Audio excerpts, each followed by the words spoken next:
got it bumping.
Dylan got it bumping.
Dylan got it bumping.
Dylan got it bumping.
Dylan got it bumping.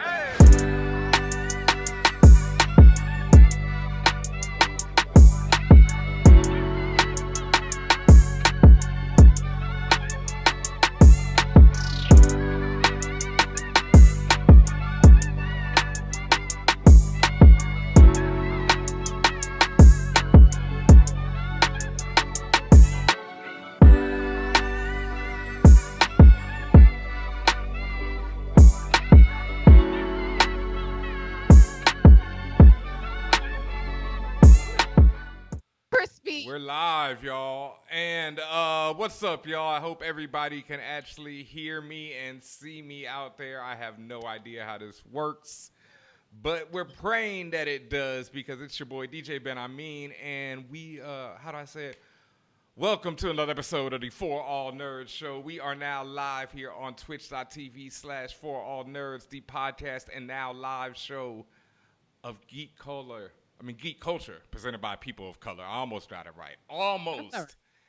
I'm not going to do many AKAs right now. Y'all know who I am. It's your boy Ben Amin. Let me just get right to it because we got a big show right here. As always, I'm joined by Tatiana King Jones, the Grand Duchess of Tech, also known as Back in the Middle guest. Oh, yeah, that's perfect. Perfect for our special guest right here. I'm going to let you introduce our special guest. You know, since you made this happen and all that, you know. I'm just going to do a really brief intro. Man is here live and live in color, but you may have seen him on a little series called Awkward Black Girl. That's how we met, actually. He was very funny, and I wanted to see his life. Well, clearly, he's been going to places. Girl on BET. You've seen him as his alias Thug Yoda on Insecure, everyone's favorite show right now. So without further ado, ladies and gentlemen, welcome Mr. Tristen J. Winger. Hey. What's up? I've been here this whole time, but I'm low again. Like everybody. Right. That was a nice intro. Thanks, y'all. You're welcome. Thank you. First of all, thank you here. We appreciate you being here with the fam. Everyone's really excited to see you live and talk everything. Just talk everything about life because we're just shooting the shit today. Word. Yeah, I'm excited to be here. Let's shoot the shits. Okay. Right. Well, we're here, and as most people should know, you like Tatiana said in your intro, you play a certain character. And this is just like what you call motherfucking serendipity right here, because we had no clue, no blue no, you can't even say no blue, right? No blue, yeah, no brew. I don't know how that one go. Why can't you say blue? Oh, blue. Oh, you know, nah, come on, blood. You know what I mean? Like, you can't even say come on. Yeah, I'm so happy to have you here right now, Tristen, because it's like since your character appeared, it has been a constant thing about how do you do language? Like, how do you embrace the English language with the problems of being a full-on blood and being Thug Yoda himself? Yeah. Yes. I mean, it's to be honest, it's all about evolution and about it being ingrained in your DNA. It's they call it code switching. But as Thug Yoda would say, it's exact. You got it. Yes. It's not hard. Once you get used to it, it's just a hard C's in the beginning of the word. It's not in the middle of the word. Even though sometimes that shit is funny.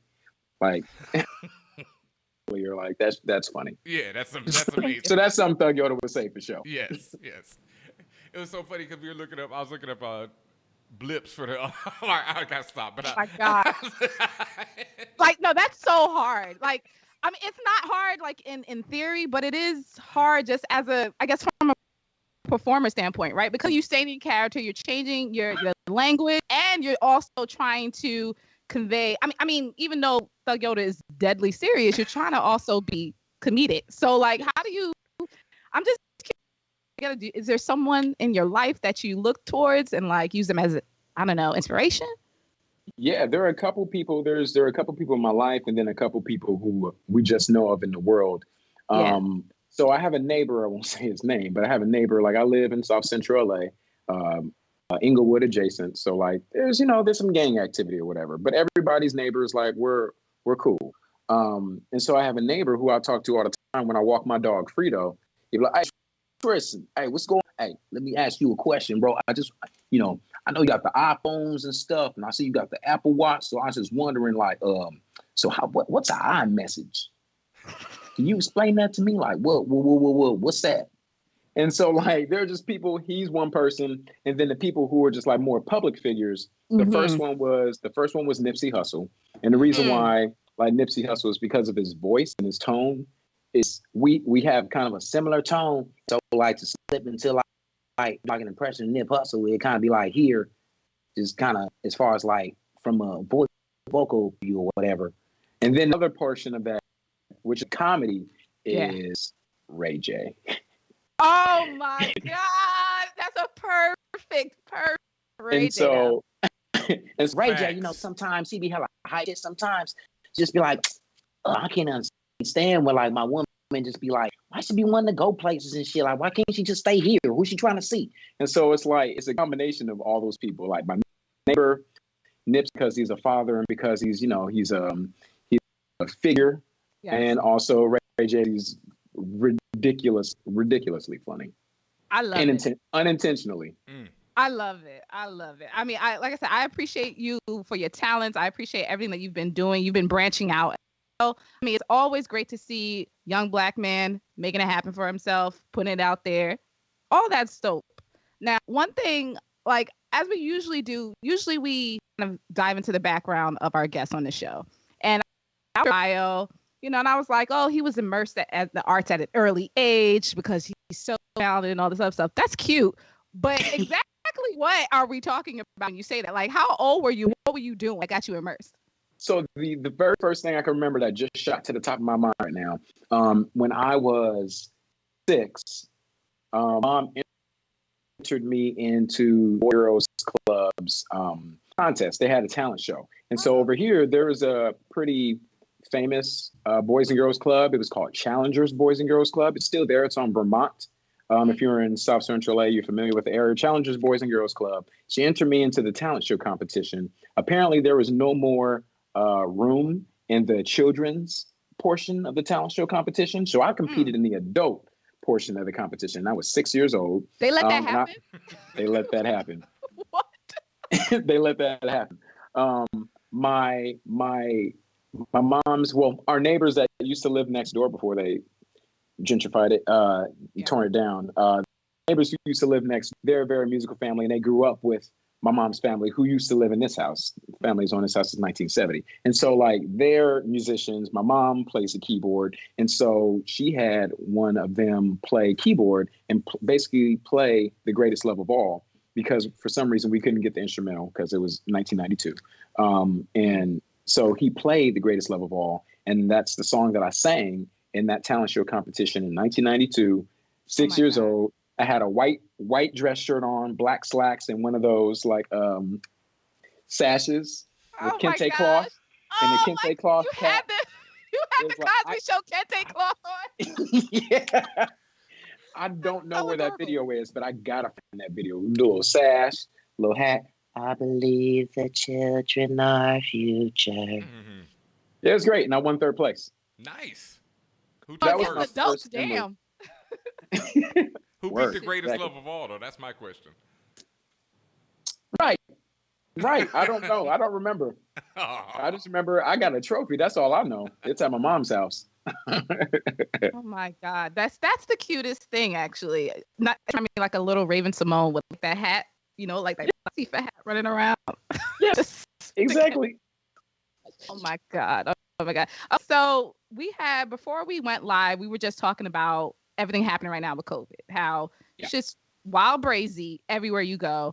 And in Cali is maybe a little bit different than it is in New York. What's happening with you right now in Cali? So in California, it's a little bit, it feels like two sides of the same coin, because on one half of the coin, on one side, you have the people who are being cautious, like myself. Like I only go out when I need to. I make sure I wear my mask all the time. And also like, I like wearing a mask. That shit is cool. Feel like a ninja. And then if I were to go to another side of town, so I go from South Central, and sometimes I like to drive to the beach and just watch the sunset from my car. Drive to Santa Monica, and I see those residents just out like nothing ever happened. Like it looks like it's a regular Sunday day, and it's the sunniest day, it's the hottest day of summer, and everyone's just out enjoying themselves. They're doing the hair thing? That's the hair. And no one's wearing a mask, and no one's doing social distancing. I'm just like, this is privileged as fuck. And so that's what California looks like. It's like half of us are like holding down, the other half is just being fucking stupid. So what are you doing to keep yourself sane? Like, you can't go to the set first per se, but there's other ways people are getting around it. So what are you doing? Word. So as far as like work, luckily BET has like sent me some things to do from home that I just recorded myself and put up or sent to them. But besides that, besides working, like I love watching TV, love movies, love listening to music. I'm about to get my keyboard back so I can start making beats again. Like I put a bunch of plants on my porch. So now I'm a plant dad. Did you name them? Not yet, but I know what I'm going to name them. I'm going to name them after my family. So my grandmother had 7 children, and I have 8 plants. So it's going to be her. So Arangia, Pat, Royal, Wayne, Craig, and Travis. That's not enough. Oh, those have like real names. I love it. Yeah, I wanted to do that because I think that shit is funny. When you name a dog Keith, why would you name a dog Keith? Well, usually, kids will name a dog Waffle or like or some random object, but like, Keith, sit your ass down. It's like you're talking to an actual person, and it's like, wait, actually, this is my little Yorkie puppy. All right. So I like it. Okay, so we're naming, and you're sure you're still mentally sound, right? You're naming your plants. We're doing all this. Okay, absolutely good. So. And I've mentioned that because a lot of people are kind of losing it right now. So like when it's too much right now, what are you doing? So that's why I take that drive to the beach. Like I have a specific route that I take. So I go from South Central and I go up to like West Hollywood, and then I drive west through Beverly Hills, past UCLA, and then to Santa Monica to the beach. And I love listening to music. So I'm just listening to music the whole time. And then I get to the beach and I listen to music. I watch the sunset and drink water. Oh, I thought you was going to say drink Hennessy. Okay. Drink. That's for at home. Okay. Love it. You mentioned you make music. I don't think I've heard any of your music before. What kind of music are we talking about here? Hip hop beats for sure. Nice. Like I don't know if you can see this shirt real quick, but this is one of my favorite people in the world. Pharrell Williams. Yep. One of my favorite people in the world. And I remember at a younger age, like the first album I bought was Mace Harlem World. And I remember my favorite song on that album was Why You Looking At Me? And I was like, this song is just the shit. It was my favorite. Fast forward, 5 years, 3 or 5 years or whatever, I graduated from high school. Because I'm loving like the Neptunes at this point. And I'm like looking up all the songs that they made so I could download them on LimeWire. And and I saw that they produced Looking at Me by Mace. And I was like, this all makes sense. All my favorite songs were produced by the Neptunes. And so ever since then, I always am like, okay, I gotta learn how to make beats. Get to college, I meet my friend David Bell. He went by Beatman. And he introduced me to Fruity Loops, and this is in 2003. Ooh, I know Fruity Loops. Yeah, and he introduced me to Fruity Loops, and I was just like, yes, I'm gonna start making beats now. And them first beats were trash. Those first like years, trash. They were terrible. But then I got way better. And then I got a Mac, and I got Logic, and I started making beats on Logic. And I did a few things where, a few placements where I just basically reproduced songs, and did parody music videos for them for All Def Digital. So wait, where's your mixtape? Where's your SoundCloud?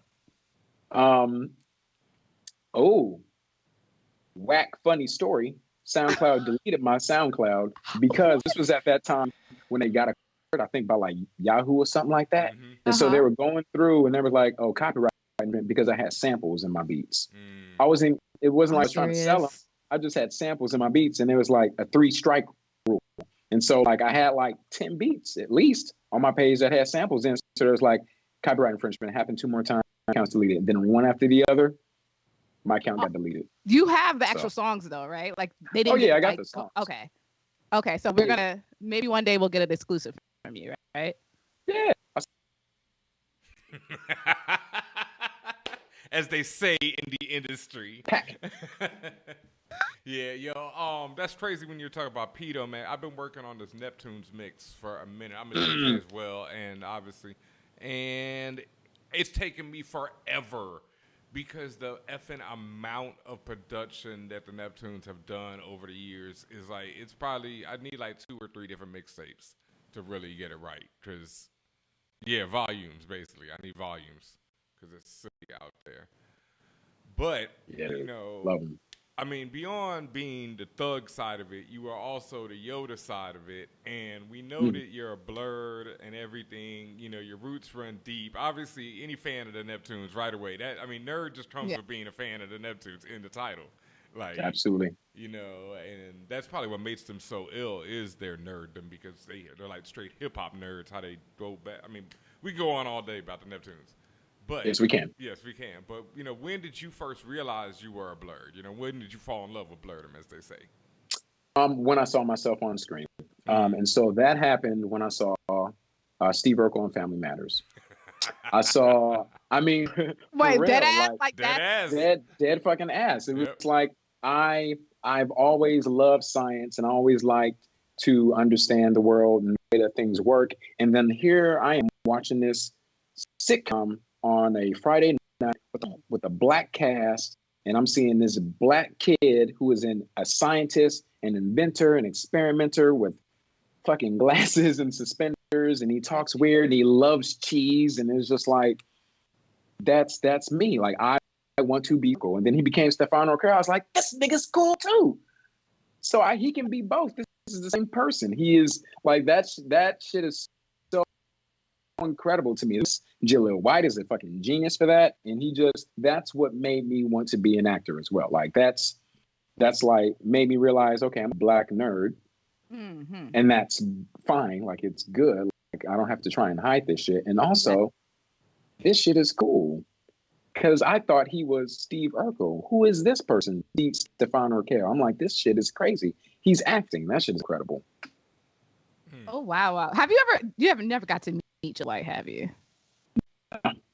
We have to make that happen so you can tell him yourself. Yeah, I got to. I gotta meet Jaleel White.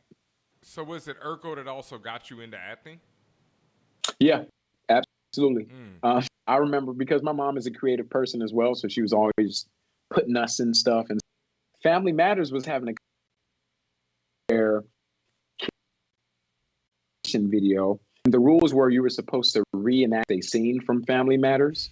And so like, we're not going to do that. We're going to create our own scene. And now I'm realizing, like, yeah, we probably should have just followed the rules because I don't stick to the script, right? Well, we got to follow the rules. Mom, they said that we got to reenact the scene. No, she wrote a script. And it involved I like your me. moms. I like your moms. We're going to show off. Me too. And she was like, we're going to show off all your talents. So she had me sing as well. She was like, you got that 3rd place trophy. Now you're going to show off your singing to the world, get you an agent and everything. She didn't say it like that. But yeah, that was the moment. That was the moment. I think that was like the first thing I ever did acting wise. And then 3rd grade was like my first actual acting experience on the stage. Incredible. How do you memorize lines? How do you do it? What's your secret? So for me, it's not about memorizing the lines. It's more so about understanding what's taking place in the scene and what my purpose is, what my character's purpose is. Like, what are we trying to accomplish in the scene? Why is this scene here? Once I figure that out, I can get into the character's thoughts, who's reacting to whatever was just said or done. It's like, just like you're nodding your head, like that's based off of what I'm saying. And so it's like, what are his thoughts in between like my last line and what this other character is saying? I'm responding to it. Then after I do that, I'm just doing rehearsal over and over and over again, just so I can make sure that everything fits together. So it's not just like all choppy, kind of like, I'm just going to say it like Instagram acting. And Instagram acting? Yeah, it bothers me, some of it. Oh, wait, explain to me what you mean by Instagram acting. Because I feel you. No, it's not for me. What I observe is that there's a lot of like overacting, like a lot of things are just over the top and realistic, and that's just not my kind of comedy. It works for a lot of people. It just doesn't work for me, and I don't like doing it. So that's why I'm going over my lines to memorize them. I'm just trying to make sure I understand everything that's happening in the scene, and then rehearsing over and over again. So it all feels correct. And by that time, it's memorized. It's been doing it over and over again. And I have lots of notes all over. Wow. Okay, now, go ahead. Go ahead. Okay, well, on that subject of notes and stuff, like, I mean, we definitely got to talk about it.